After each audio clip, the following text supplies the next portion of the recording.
Nosso voto de sucesso certamente valorizaria a instituição que representamos.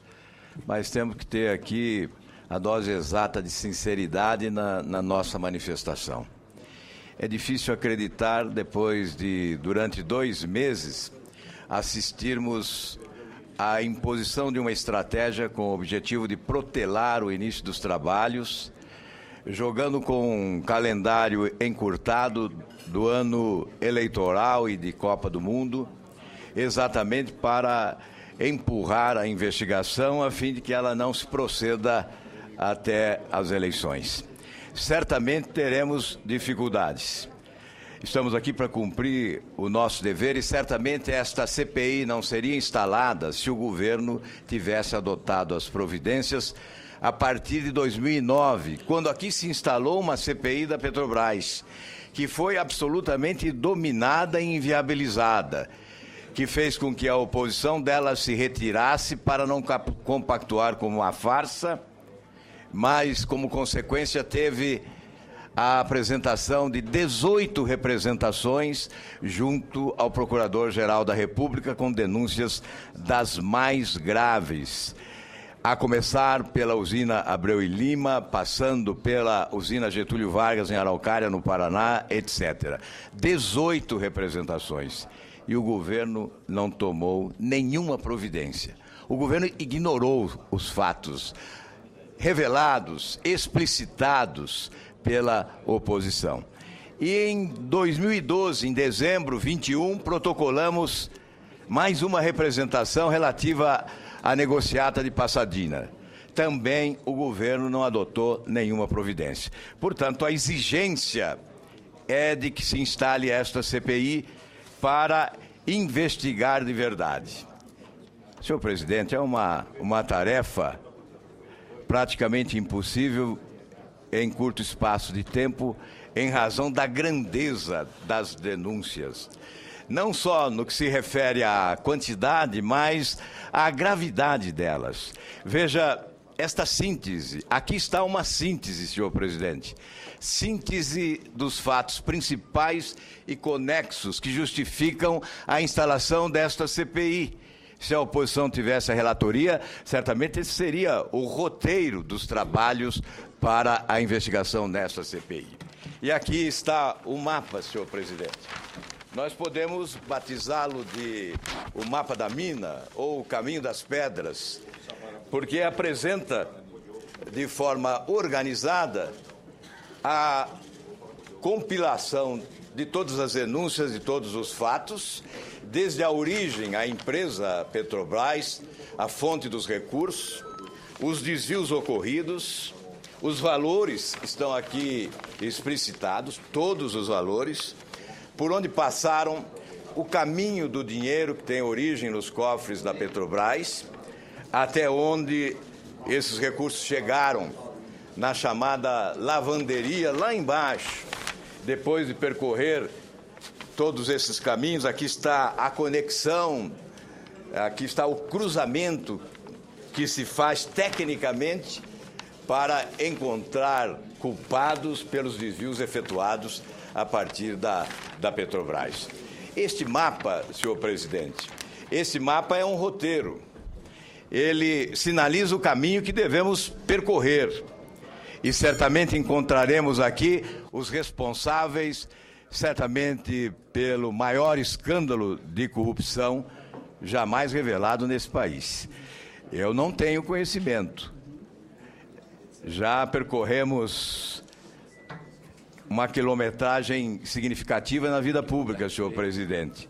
Jamais vimos algo semelhante. Há sim uma quadrilha instalada, uma organização criminosa que operou com muita competência, como um polvo, já disseram aqui, abraçando a várias áreas do setor público, como consequência exatamente desse modelo de promiscuidade, do balcão de negócios, onde se negocia com recursos públicos o apoio de partidos políticos e políticos lamentavelmente, senhor presidente, essa constatação abrindo as portas, escancarando-as para uma corrupção deslavada como a que vimos. Portanto, a responsabilidade é grande.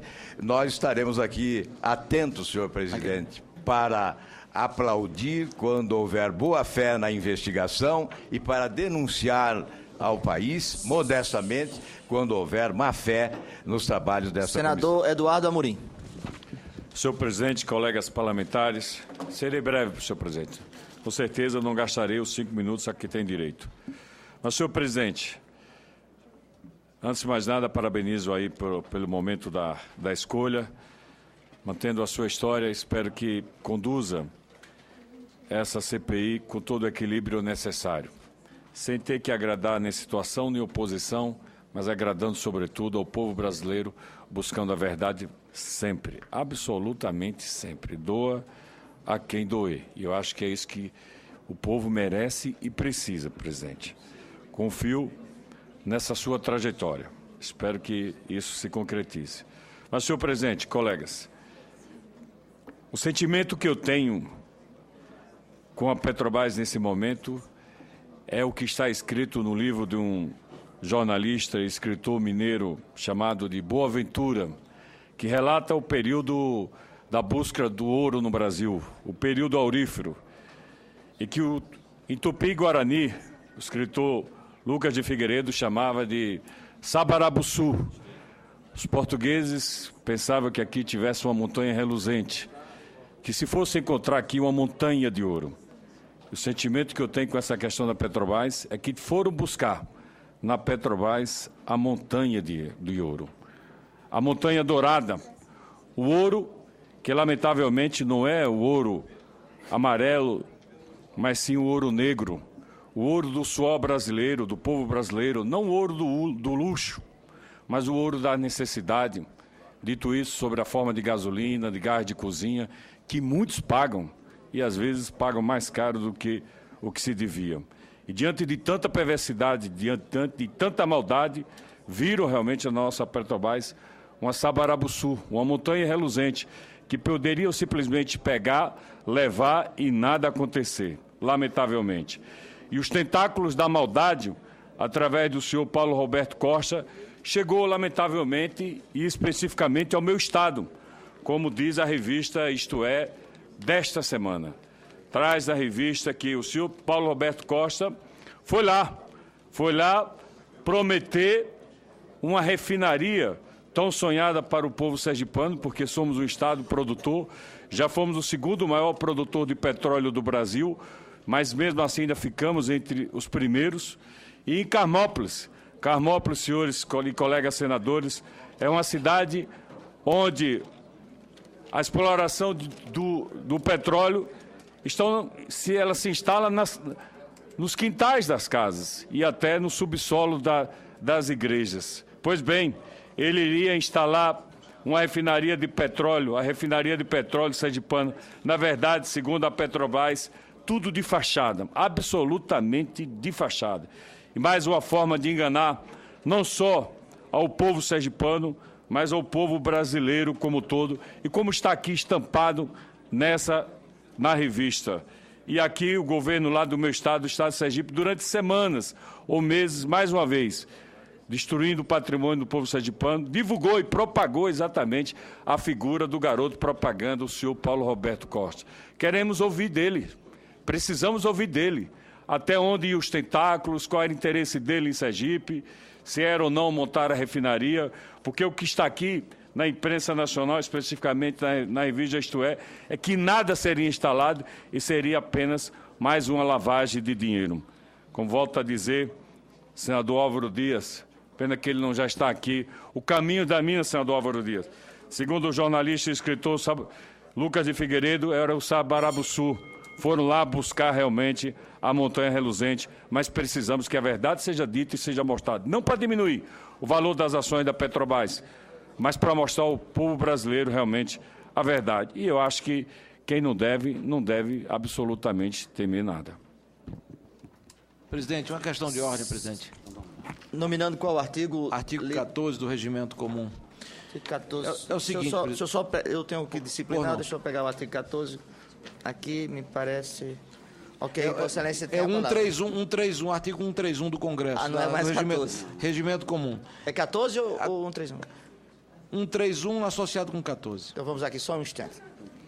Tem que ser extremamente obediente à minha Bíblia regimental. É o seguinte, presidente. 131. O senador Pimentel, salvo engano, acho que foi ele, fez uma argumentação com relação à votação de requerimentos de quebra de sigilo. E dizendo entender que qualquer requerimento de quebra de sigilo teria que obedecer a uma votação nominal. Foi isso, senador? Sob pena de nulidade. E eu quero afirmar, Vossa Excelência, que a interpretação que foi dada pelo nobre senador Pimentel, ela é absolutamente equivocada, porque se baseia numa interpretação e um acórdão do Supremo Tribunal Federal, com base numa lei, que é a Lei 4595 de 64, que foi revogada. Essa lei foi revogada pela Lei Complementar 105, de 10 de janeiro de 2001. Portanto, não há sentido a argumentação do senador Pimentel de que qualquer deliberação com relação à quebra de sigilo, convocação ou outras matérias relevantes para a Comissão Parlamentar de Inquérito teria que se submeter a um processo de votação nominal. E está claro na própria Lei Complementar 105, o parágrafo 4º, de que o quórum de deliberação será o quórum de, vamos dizer assim, de maioria presente, a maioria absoluta na comissão. Então, eu gostaria que Vossa Excelência interpretasse o regimento comum da Casa e que pudesse esclarecer a nós,